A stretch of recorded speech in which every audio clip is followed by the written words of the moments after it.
Some dealers are melting 90% silver, just like these half dollars right here. And while I don't necessarily agree with that, I do want to find out why. And in today's video, we are going to be speaking with a coin shop owner who says that while he doesn't have to sell his 90% silver to smelters right now, he understands why. And so we are going to talk to him and find out what is going on, why are dealers melting 90% silver, and more. So let's be joined by Josh from Minot Coin and Bullion and find out what's going on. But before we do, if you like videos like this, do me a favor, don't forget to go down below and make sure you like and subscribe. My channel is sponsored by sdbullion.com. New customers can get their first order of gold or silver at spot by going to sdbullion.com/new. Hey everybody, welcome back to the channel. Today we have our very special guest with us, Josh from Minot Coin and Bullion. Josh, how you been? Been staying very busy. Thanks for having me on today. We are glad to have you. And I do want to jump right into it though. And I want to start by talking about a topic that's been talked about on my channel a few times now, but I haven't really had your input. I've talked to dealers at the coin show in June. I talked to another few dealers after the fact and made another video about it. There is a problem right now with 90% where coin shops are getting so inundated with it. They are getting so much through the door that they can't sell it fast enough. And some dealers are actually sending it off to be melted. What is going on in your shop? Are people selling you a lot of 90%? And are you moving it out to smelters or are you doing something else? Well, I'll give you a recap of the last 30 days. So basically month of June in regards to 90%. I know that's when you were at the coin show. That's when you got a lot of that input from dealers as well. I myself personally have not had to liquidate any 90% to a wholesaler or to a refiner that goes off and melts it. I'm very fortunate in that regard. But having said that, we bought a lot of 90% from the public in June. And we were carrying more 90% in the store inventory than we've ever had before. My solution, and you were part of the inspiration for that. You did a video, talked about stop the melt. I'm a proponent of that as well. I hate to see 90% being melted, but I understand why that happens. I'm not shaming anybody who melts it because it's a business decision and sometimes you need to get your cash out. But I was in a position where I could have sales on 90%. And 2 times in the month of June, I had pretty good sales on 90% silver and was able to move my excess to customers to avoid having to send it off to melt. That's awesome. So what kind of sale did you have? Like, was it for melt price? Was it less? Was it a little bit more? I'm interested. The most recent one, we were $1 under spot per ounce on 90%. So it was $1 under melt. But that would be better than sending it off to even a wholesaler or a smelter, though, right? For you? Just barely, yeah. At the time, I think we were looking at, well, depends on your perspective of better. I made a little bit more selling it to the public at that price than I would have sending it to a wholesaler or refiner. Because at the time, I think they were paying $1.25 to $1.35 back of spot. But then I would have the shipping costs, the insurance costs. So, but I was able to get 90% in the hands of a lot of new customers and a lot of, repeat customers too. And we avoided, melting here in Minot. Well, that's really good to hear. And I like to hear the fact that you were able to move that 90% so easily. But do you think that maybe it's, because you have this platform here on YouTube, it allows you to find, the clientele to be able to buy that silver? Absolutely. It helps a lot. Most of the 90% we sold as part of that sale under spot was people who found me on YouTube. We had a lot of locals coming in too to take advantage of it, but this platform definitely helped us stop the melt. That's awesome. And I like to hear that because I don't like melting 90% silver myself. But I get the businesses that do, that have to do that. It doesn't make sense to a business. For example, I had a dealer that I've spoken to pretty recently who was sitting on $50,000 face value, not $50,000 worth of silver, guys, $50,000 face value. So multiply that by 25 or 26, you know what I mean? And just 90% silver. And what do you do when you don't have the platform to be able to create the big sales and let people know about them? Well, you have to move it off to wholesalers or smelters, right? Yeah, absolutely. Yeah. So Josh, let me ask you this. Do you know the numbers for wholesalers and smelters right now? Because what I was told by a dealer was that his wholesaler was paying 96% and his smelter was paying 97.5%. Is that what you're seeing, or do you have something a little bit different? That's very similar. I guess it depends on the wholesalers you use, but I've heard numbers anywhere from And these aren't percentage based, they're dollar based, but $1.25 to as much as $2 back of spot that the wholesalers are willing to pay. And to your point, when that happens, when the refiners and smelters are willing to pay a higher price, why wouldn't you get more money out of it? If you're in that situation where you're sitting on all that inventory, you're not going to, I don't know. I don't blame people for doing the melt because it's a necessity sometimes, but yeah, that's the position we're in now. And it's crazy because gosh, it wasn't that long ago where 90% silver basically was selling at the same price per ounce, but silver was only about $20 to $22 per ounce. And we were still paying 25, 26 times face retail. Silver's over $36 an ounce now, and you can buy it for around the same price you could when silver was 12, 14, $15 less per ounce. It's just crazy that the demand fell off a cliff. Yeah, it is. Not only has the demand fallen off the cliff, but I've said this in another video, and I want to get your opinion because maybe I'm wrong. But it also seems with silver hitting $35, $36 an ounce, there's a lot of people that are seeing this as an opportunity to either exit or take profits or, maybe both, a combination of both. Are you getting that same, experience or same thing being said by your customers, or at least some of them? Yeah, absolutely. In the month of June, we bought more inventory from the public there were more numbers of transactions than any month ever before. We bought a lot of inventory from the public. Now, when that happens, you have that responsibility of turning that inventory over. And I'm fortunate where I have enough retail demand. Some of it I have to help stir up and create by having sales, right? But I'm able to even that out, even the sales and purchases for the month. Not all shops have that benefit. Sometimes they just are accumulating. Pretty soon you have too much product. Well, now you got to dump it somewhere, and it usually goes to a wholesaler or a refiner. So I've been fortunate in my market that there's still a pretty healthy balance, despite this being historically the slow time of the year. Memorial Day to the 4th of July usually is a really slow retail time in coin shops. But like I said, it's a little different this year. There's so many people selling, and there's still a fair amount of people that have the means and are willing to buy at these prices too. Do you know what this is kind of reminding me of, Josh? And I don't know. I know you were stacking, I think, back then, but I don't think you had a business yet. Back in 2010, 11, 12, gold had risen up quite a bit, and you saw all over the place. Like on every corner, it seemed like in St. Louis, there was another shop popping up. We buy gold, we buy scrap gold. And even though spot price had dropped a little bit, I don't think that made as much of a difference as people eventually just ran out of scrap gold to sell because it was this big campaign. You had the WeBuyGold.com that was doing radio advertising. You had corner shops. Every single pawn shop was putting, We Buy Gold on their window. And I think people eventually ran out of their old scrap gold.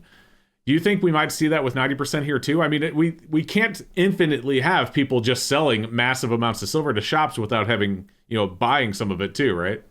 Right. I don't think we're going to run out of 90% yet. Yeah. Let me interject and rephrase. Okay. I didn't think we're going to run out of 90%. I just mean that, we're eventually going to run out of people that are coming in to unload all of their 90% is what I was saying. Okay, go ahead. Yeah, we could get to that point.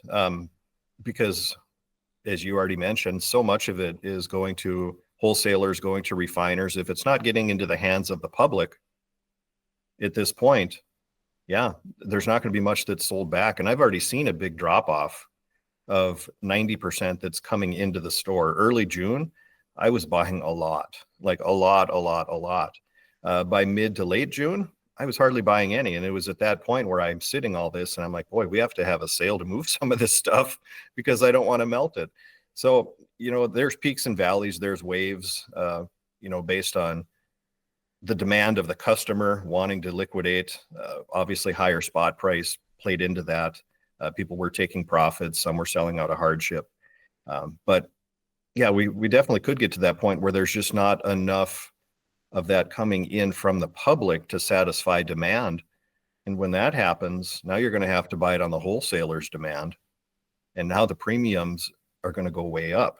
It's very cyclical. It's kind of like what happened. I already touched on it. It was 3 or 4 years ago.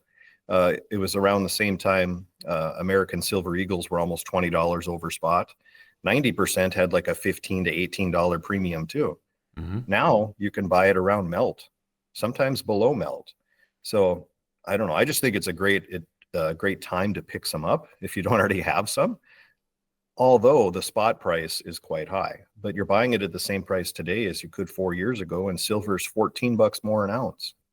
Yeah. It's crazy to think about.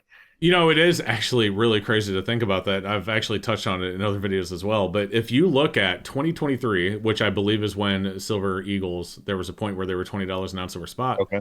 Silver was 20, between 23 and $25. So plus 20 only puts you're still paying more back then, right? Because, 23 plus 20 is 43. You can buy Silver Eagles today for 4 or 5. So 36 plus 4 is 40, 36 plus 5 is 41. So you were still paying more for Silver Eagles back then if you paid 20 for them than you would be today. Isn't that crazy? It's wild to think about. And I'm glad you're talking about this because it's going to open up people's eyes. It's really important, I think, when you stack to try to identify the opportunities where you can buy metal at a good value. And value can mean different things to me. It's not necessarily spot price. It's not necessarily just premium, but it's a combination of the two. Right now, yes, we have a little bit higher spot price, higher than we've seen in 13 years, right? But premiums have come down on so many different things in terms of silver. Gold hasn't moved a whole lot. We could talk about that separately if you want, but now is a good time to get silver at a decent value in relation to spot price. Were there cheaper times to buy it? Absolutely. And I think looking back, this potentially could be a cheap time to buy too. So it's just important to be aware of these different cycles in the precious metals markets where we could easily get back to $15 premium on 90% silver. And to your point, because so much has been melted, we don't think we're going to run out, right? Because there's still a lot of 90% out there, but there's going to be less, right? So the 90% you hold, in a sense, is a little bit more rare, a little bit more sought after to a very, very minor degree. But if we go through a few more waves like this, where there's a lot of melting of 90% silver, inevitably that's going to have to force the premiums up because of the scarcity.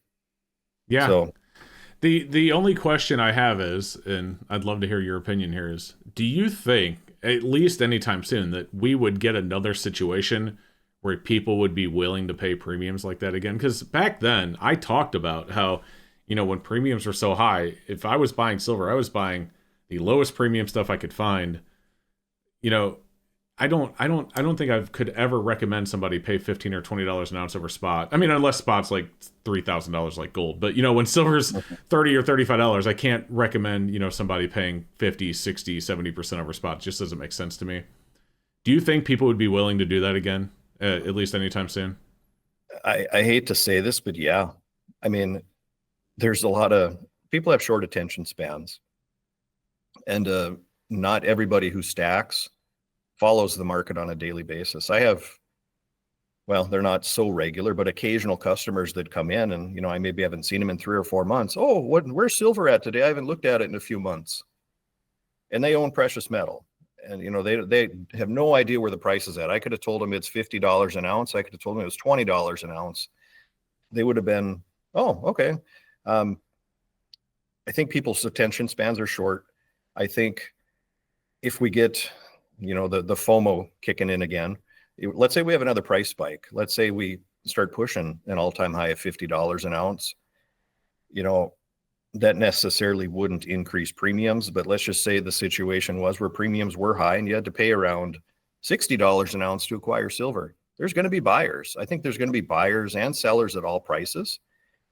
It's just not, there's good times to buy, there's good times to sell. Not everybody can self-identify when those times are, and they just decide today, boom, I want to get in and buy. We see that all the time. I had customers buying at the absolute highest price of gold. The day it hit its highest ever, I had a lot of people coming in to buy because it was in the news cycles. It wasn't high because of premiums necessarily, but because of spot. We could see the same thing happen again with silver. I believe it. I hope it doesn't work that way because I hope, stackers and buyers are better educated and can make maybe better decisions on when they should get into the market. But that's unpredictable too. I mean, you don't really know when the highs or lows were until they're behind you. So it's just an educated guess at that point.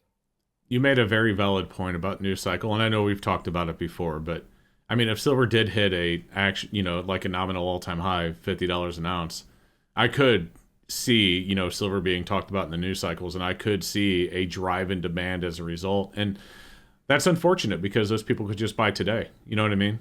So, Right. Yeah, it's kind of sad that people don't think about things until it's told to them that way. But I guess I get it. I'm on here YouTube telling people about things, so I guess there's a little bit of Well, we're trying to do our part to educate, and we're guessing. We're not really guessing, but because we're not telling you what the price is going to be, right? But we're telling you what's happened in the past, and history has a way of repeating itself. So yeah, I absolutely think that will happen again, where we encounter high premiums, and there's still going to be a lot of demand at those high premiums. I mean, the premiums don't get that high without demand in the first place, so it makes sense. Right. All right, Josh. Well, that's really all I had today. But as always, I do want to open up the floor. Was there anything you wanted to cover that maybe I didn't bring up today that you want to share with people? I'm always ill prepared for that. No, not really. It's just, day after day, I'm seeing all sorts of cool things come into the shop, meeting a lot of new people because of this business and hobby. And I really appreciate being on your channel to let my voice be heard and give my own experiences here in Minot, North Dakota. I know we're a small snapshot of the country, but I appreciate you letting us be on. You're a small snapshot of the country, but a big one here on YouTube. So thank you. And by the way, guys, Josh has his own channel, and he just did a video just a couple of weeks ago that hit 100,000 views. That's incredible. If you haven't seen it yet, go check it out. I'll put a link in the description. All right. Appreciate that. Yeah, absolutely. Josh, thank you so much for joining us. We will see you in the next one, and have a good one. You too. Thank you.